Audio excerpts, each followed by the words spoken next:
This is the basic body. It'll be pretty much the same for all of the animals, just change the color, obviously. I've got two 660s. These I've blown up, leaving just enough on the ends to tie them, but you can adjust the size of the body by how much air you leave on it. So if you've got a smaller person, obviously, you leave more on the end, uninflated. Take and just tie the two nozzle ends together.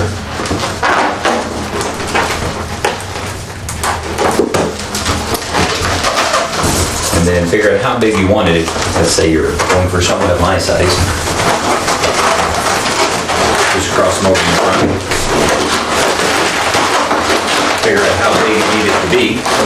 And then I'm gonna snip the ends off there. Let the air out. Tie those two together. Trim that up just a bit. And that's the basic body. And believe it or not, this will actually hold up a person my size or larger.